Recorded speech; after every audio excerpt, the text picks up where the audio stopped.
Well, that got Molly Whuppie so tickled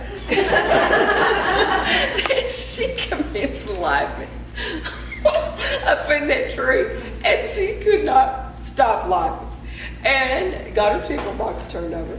And the more she laughed, the louder she laughed, and the louder she laughed, the longer she laughed, and finally one of them heard her. And so he said, his brother said, now lay off a whomp in a minute, listen.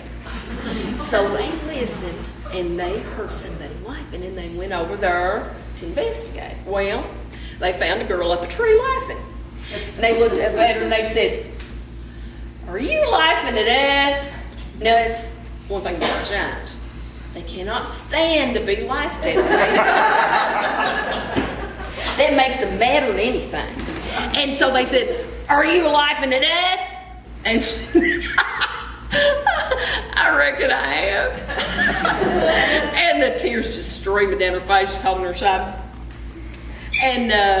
And they said, are you the one caused us to fight and lose our meat and job our chins with pitchforks and holler we was killed? And she said, I reckon I am. And they said, well, we ain't kill you.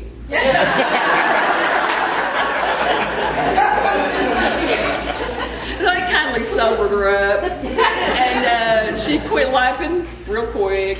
And that's another thing about a giant. Every time any little thing goes wrong, they start talking about wanting to kill somebody. So she said, well, all right. She's having to think pretty quick there, you know. She said, well, all right. Said, you can kill me. If you want to. So they started to kill her. She said,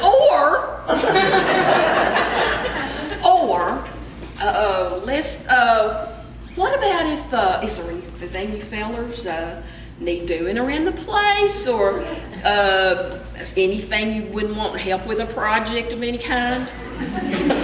And, well, they stopped and thought about that. They were not much used to thinking and not much good at it. But finally they said yes. Now that she brought it up, there was something. See, the queen lived right nearby there. Did I tell you that before? No, the queen lived right around in that area. And the giants had been wanting to get in there and kill the queen and take over all the kingdom for themselves and make everybody in the kingdom raise hogs for them, so they would not have to go to the trouble of stealing them. And so they told her that. Well, she thought that was stupid, but it was either that or get killed, so she thought, so they went over there to the castle now, and Molly Whuppie went in the castle, and the giants was waiting outside this big old wooden castle door. And she went on in there and was looking for something to help her, anything. And she seen a big orange sword hanging on the wall. So she thought she'd get that and maybe use it some way. But it was too big. She couldn't get it. Damn big, heavy.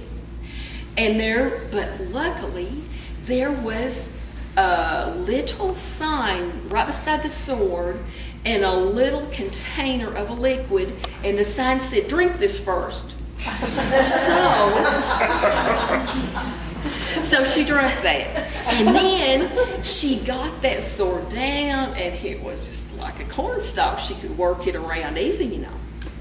So then, the next thing that happened, she heard the giants out there hollering their heads off, let us in, what's going on, we want in right now. Not very patient. So she went out there toward the door. They's on one side of the door, she's on the other side of the door with that sword, you know. And so she said, all right, I'll let you in.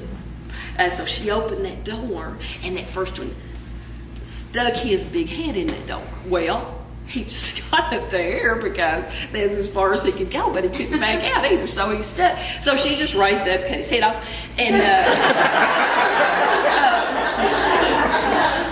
it rolled over there somewhere. But the rest of him was still stuck in the door. So meanwhile, his brother's up there, that ain't fair that he's getting in and I ain't getting in. And so she said, all right, but your brother's stuck, you're going to have to push on his hind end. That's twice I've said hind end in this story. You're going to have to push on his hind end and push him on in. So he done that, pushed him on in there. He went in there, then he stuck his head in there, and she cut his head off for him. And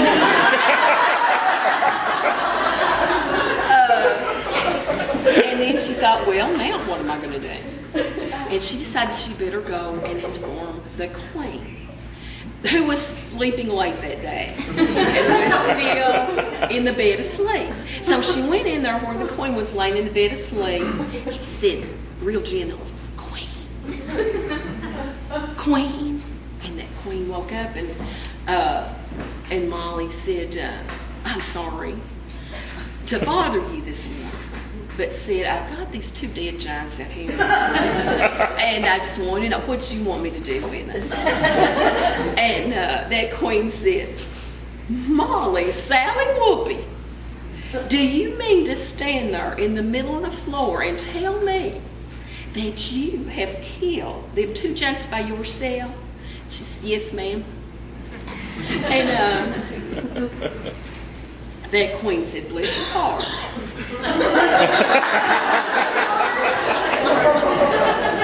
Said, I have been trying to get rid of them giants for years and years. They've eaten every hog in the kingdom.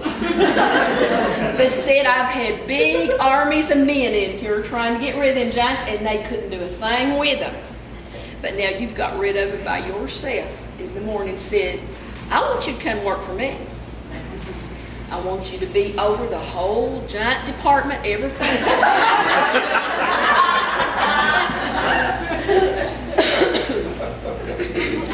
And said, I'll pay you a big salary and you can have anything you want to eat.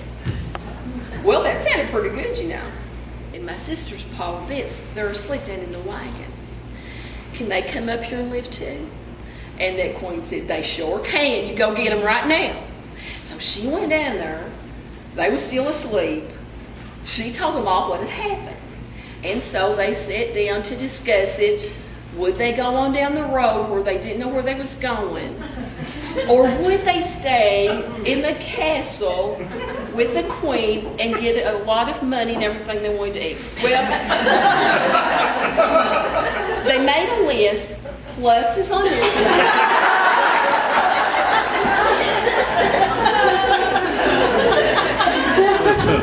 And they decided they'd give it a try.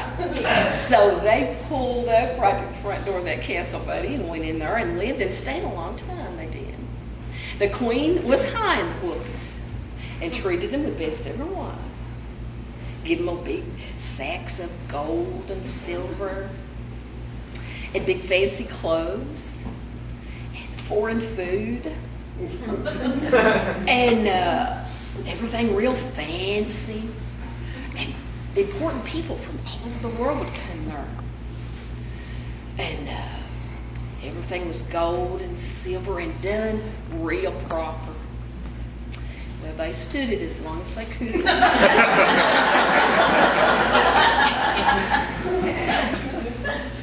And then one morning they wrote the queen a note and left it on her pillar.